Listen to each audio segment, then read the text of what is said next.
हरिओम. चिंतन. प्रवचन क्रमांक 11. स्व उद्धार. श्रीमद भगवद्गीतेमध्ये भगवंत श्री सांगतात, उद्धरेदात्मनात्मानं नात्मानम वसादयेत. आत्मैव ह्यात्मनो बंधुरात्मैव रिपुरात्मनः.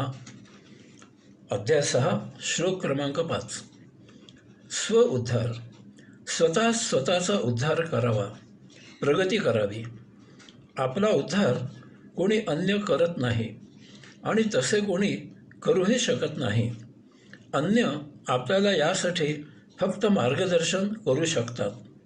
तसेच आपली अधोगती होऊ नये यासाठी आपणच सतत काळजी घ्यावी, दक्ष असावे. कोणीही आपली अधोगती रोखू शकत नाही. ती आपल्यालाच थांबवावी लागते. ते आपलेच काम आहे. अन्य त्यासाठी फक्त मार्गदर्शन करू शकतात. याचे कारण सांगताना येथे भगवंत श्री एक महत्त्वाचे विधान करतात की आपणच आपले बंधू, सखा, मित्र असतो आणि आपणच आपले वैरी, शत्रू व हित करणारे असतो. ज्यावेळी असे काही घडते तेव्हा यासाठी अन्य कोणीही जबाबदार नसतो. फक्त आपणच त्याचे सर्वस्वी जबाबदार असतो आणि तसेच यामधून फक्त आपणच आपला उद्धार करू शकतो. म्हणून ज्यावेळी आपल्याला दुःख, कष्ट, त्रास, पीडा, वैताग येतो तेव्हा आपणच आपली चूक शोधावी आणि त्यात आपणच आपली सुधारणा करावी. हे फक्त आपणच करू शकतो. यासाठी अन्य आपल्याला फक्त मर्यादित प्रमाणात मदत करू शकतात. याचप्रमाणे जेव्हा आपण इतरांना सदानंदी, परमानंदी असलेले पाहतो त्यावेळी आपणही त्याप्रमाणे सदानंदी, परमानंदी असण्यासाठी प्रयत्न करावे अशी उर्मी आपल्यात उफाळून यावी लागते. यासाठी आपणच प्रयत्न करावे लागतात. अन्य आपल्याला फक्त मदत करू शकतात. गौतम बुद्धांनी याला अप्पदीवो भव असे म्हटले आहे. गौतम बुद्धांचे हे सांगणे रूपकात्मक आहे. आपल्या अंतःकरणामध्ये आत्मदीप सतत ज्योतिर्मय आहे. टिक टिक असा सतत घोष करत ती तेवत असते. देहधारण होण्याआधीपासून आणि देह त्याग केल्यानंतरही ही दीपज्योत सतत तेवतच असते. परंतु याची जाण आपल्याला नाही. कारण आपण बाह्य भौतिक गोंगाटात गुंगून राहिलो आहोत. त्यापुढे आपल्या सर्वात जवळ असलेली आत्मज्योत आपल्यालाच जाणवत नाही. आपल्याला आपल्याच अंतःकरणामधील टिकटिक ऐकायला येत नाही.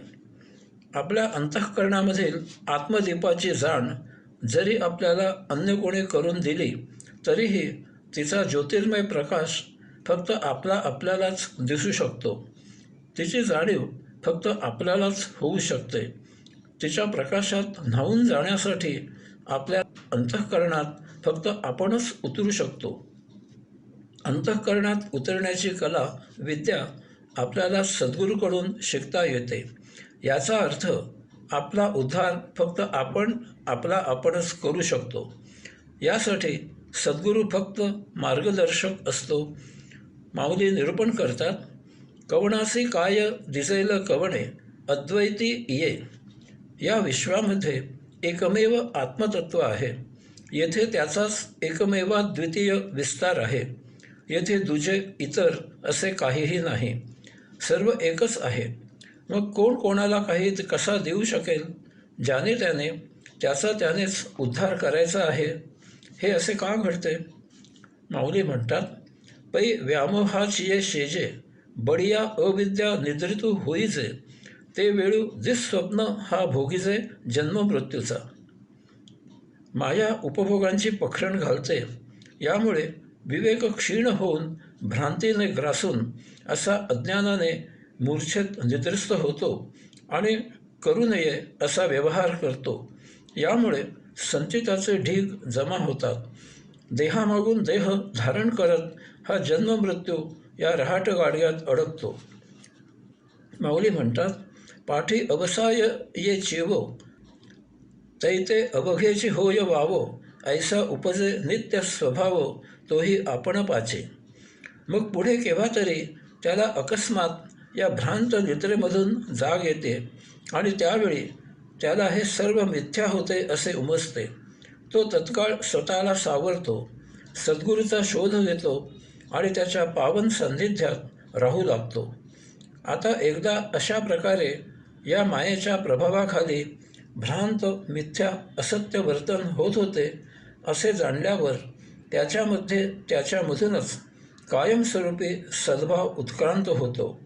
त्याची आत्मयात्रा मार्गस्थ होते आणि यथाकाळी तो योगधामी पोहोचतो. हे सत्संगामुळे घडते. यामुळे माऊलीने भावार्थ दीपिका, अमृतानुभव या त्यांच्या अजोड ग्रंथामध्ये आणि अन्य निमित्ताने अनेक ओव्या रचून सद्गुरू निवृत्तीनाथांचा बहुमान केला आहे. बालपणापासून निवृत्तीनाथांनी माऊलींना अध्यात्माची शिकवण दिली. सत्संगाला अनन्यसाधारण महत्त्व आहे. अशा सत्संगामुळे आपल्याला सद्गुरुमुखामधून ज्ञान तर मिळतेच, ते मेंदूत कोरलेही जाते. परंतु याहीपेक्षा जर आपल्याला सद्गुरूच्या सहवासाचा लाभ झाला तर आपल्याला निरीक्षणाने जे ज्ञान मिळते ते आपल्या हृदयी नसनसेमध्ये रंध्ररंध्रामध्ये भिनते. त्याच्यावर या सर्वांचे संस्कार होतात.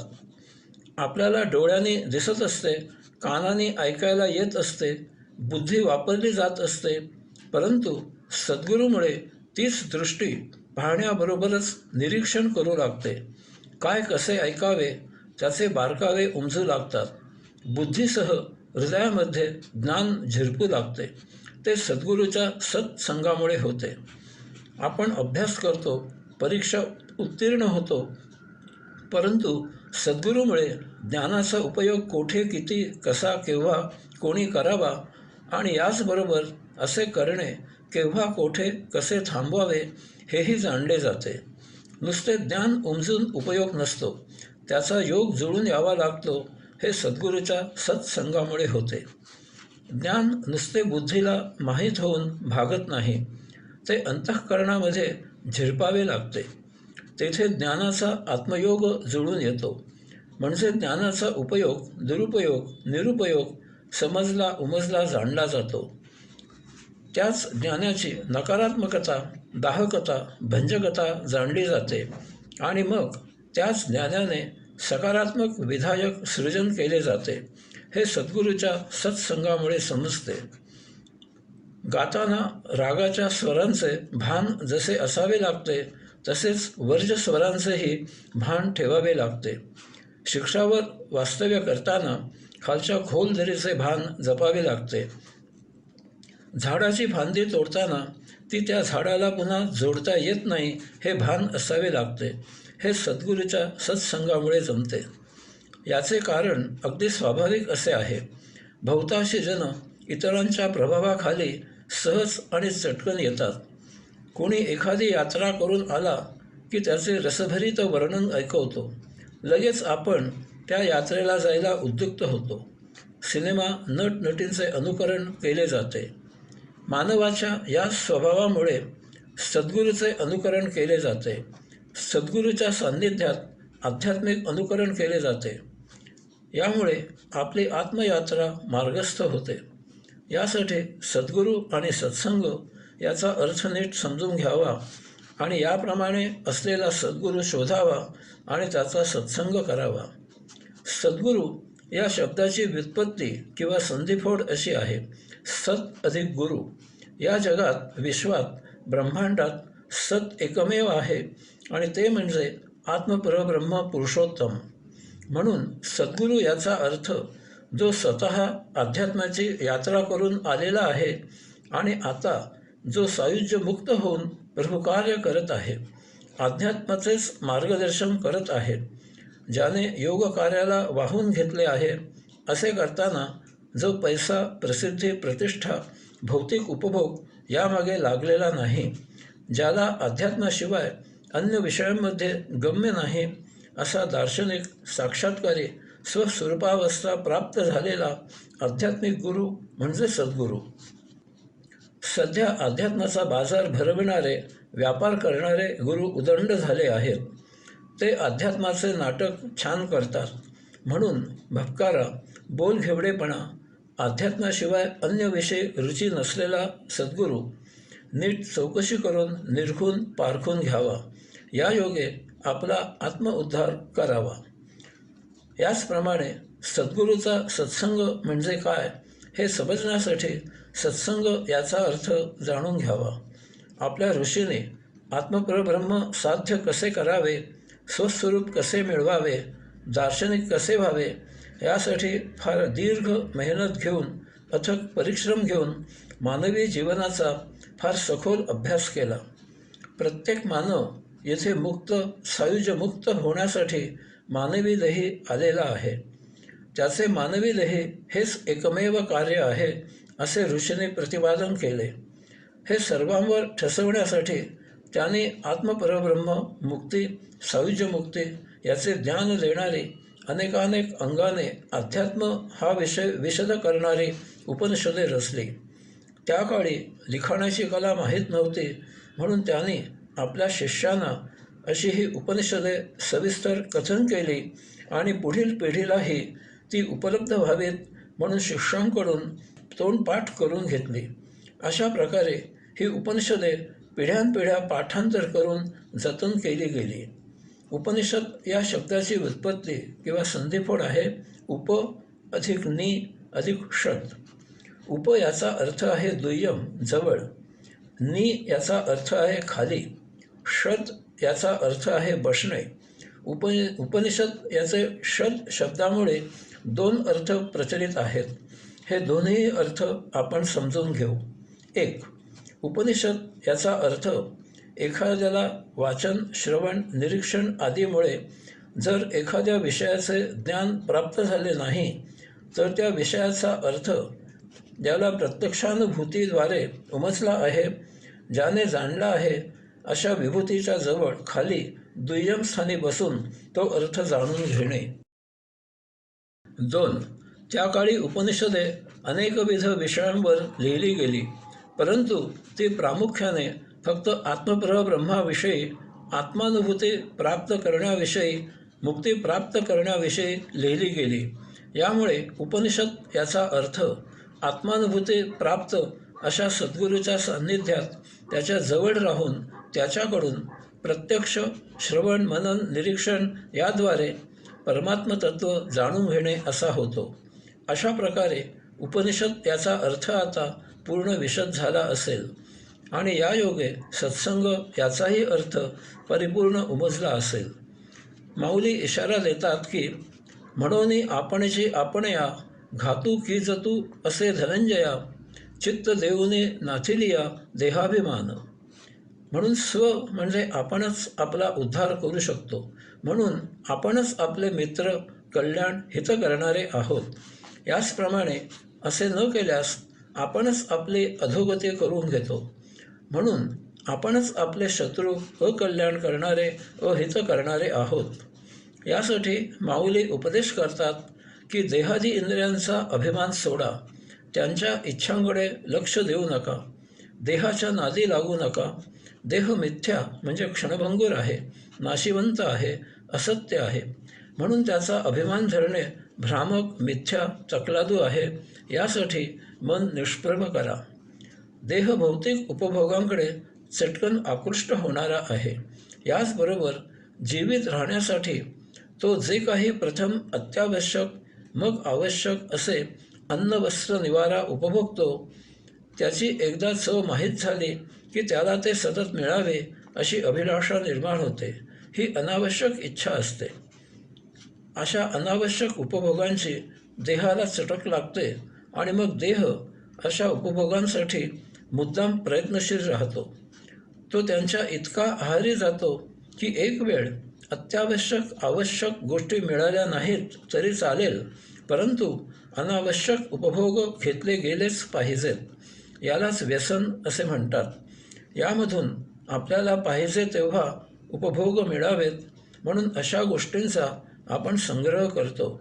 त्यांचा अभिमान, मिजाज, घमेंड, बढायकी राखली जाते. यासाठी मन निष्प्रभ करा. असा संग्रह जडवस्तूंचा असतो.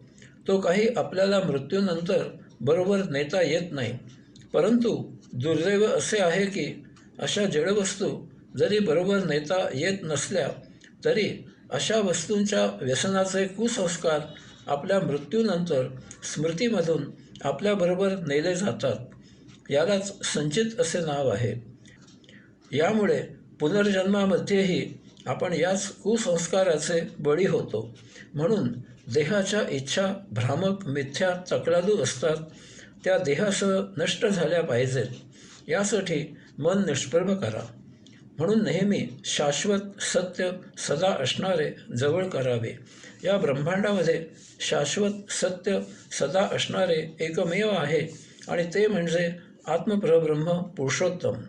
हे जवळ केले तरच आपला आपण उद्धार करू शकतो. या आत्मपरब्रह्म पुरुषोत्तमाचा विशेष जाणण्यासारखा आहे. आत्मपरब्रह्म पुरुषोत्तम जड वस्तुजागताप्रमाणे आपल्याला मिळवायचा नसून तो आपल्यामध्ये सदा मिळालेलाच आहे. वस्तुतः आपल्या देहामधील अंशात्मा म्हणजे आत्मपरब्रह्माचा अंश आहे आणि आपण स्वतः तेच आहोत. यामुळे आत्मपरब्रह्माच्या अंशाशी योग जुळवून आणायचा नसून तो योग मुळातच प्राप्त झालेला आहे हे फक्त आत्मज्ञानाने जाणायचे आहे. परंतु देहाभिमान म्हणजे देहामुळे आपल्याला उपभोगांचे सौख्य मिळत असल्यामुळे आपण स्वतःला देह असे समजतो. आपला देह मान सन्मान मिळवण्याच्या लायकीचा आहे असा गैरसमज आपण करून घेतो. यामुळे आपण आपल्या देहाला फार महत्त्व देतो, त्याला जपतो. त्याने जरा काही उपभोगाची इच्छा केली की त्या देहसौख्यासाठी आपण तो उपभोग शमवण्यासाठी प्रयत्नशील राहतो. अशा प्रकारे या मिथ्या भ्रामक असत्य देहपूजेमुळे देहाभिमानामुळे देहसौख्यामुळे आपले लक्ष स्वतःकडे म्हणजे अंशात्मा असलेल्या आपणा स्वतःकडे जात नाही. आपण आपणा स्वतःलाच उपेक्षित करतो. यामुळे आपण आपला उद्धार करू शकत नाही. आपणच आपल्या अधोगतीला कारण होतो. कारण देहाच्या उपभोग लोलुपतेमुळे आपण आत्माचरण सोडतो. आपले संचित साचत जाते. पुनर्जन्माचे फेरे मागे लागतात. आपण मुक्तीला वंचित होतो. आपणच आपले शत्रू होतो.